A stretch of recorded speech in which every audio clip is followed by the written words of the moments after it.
My name is Igor Andrade, and I'm here with Sharon Blake. She is the finance officer from the Spady Museum. How are you doing, Sharon? Good. How are you? I'm good. So, what exactly do you do in the Spady Museum?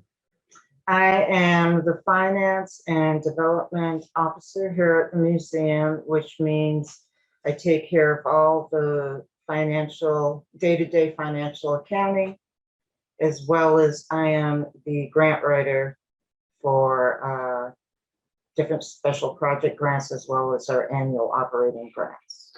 Okay, and so for the people who want to know how to get in the position you are, which degree would you recommend to be in it, and which degree did you take to be in it?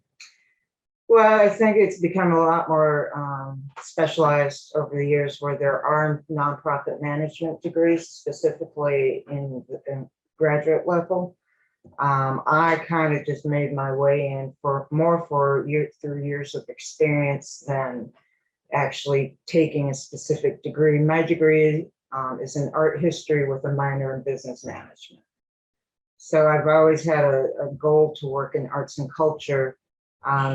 But how I winded up at a museum was through many different paths in my 20 some odd year career. What's the pay range for your position? So the average pay range for a position such as mine depends on the size of the institution you're working at, and probably the level of education you have. For a mid-sized organization such as this, pay range for my position is anywhere probably between $40,000 to $60,000, but it can go into six figures if you're working for a larger institution such as the Kravis Center, Broward Center for the Arts, organizations like that. You'll get paid a lot more for development. Development work, grant writers are very much coveted and in need. People love to have their own dedicated grant writers, such as what the Spady Museum has in me. How much of what you know about your position now, how to work your position now, did you learn it after you joined? Well, yeah, there's kind of a combination. Through my years working in nonprofits and different arts and culture agencies, I was actually on the other side of the map. Basically, I was the funder. I was the one reviewing the grants and giving out the money. So I had a clear understanding. As I would say, I have the mind of a funder. So when I transitioned over to the other side and doing development work, that's how I approach my grants: is what would a funder think is a competitive and interesting grant.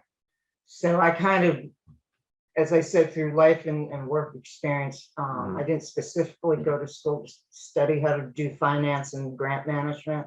It just work experience. Why the Spady Museum? Why the Spady Museum is a great place to work. Great staff, which would be me and Charlene. But the Spady Museum, I came down here probably 8 years ago from Baltimore, Maryland. So I was looking for a position in arts and culture. And through the recommendations of some colleagues and friends of mine, they said that there's a position open here.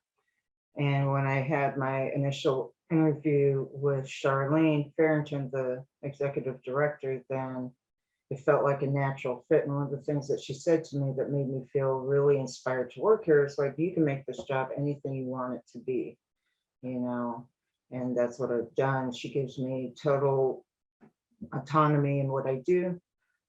We confer together on certain things, but I pretty much run my day the way I think is best to get projects and my workload done. So it's a good fit for me. And the museum has a lot of heart, a lot of heart. So this was the finance officer, Sharon Blake. Thank you so much. You're welcome.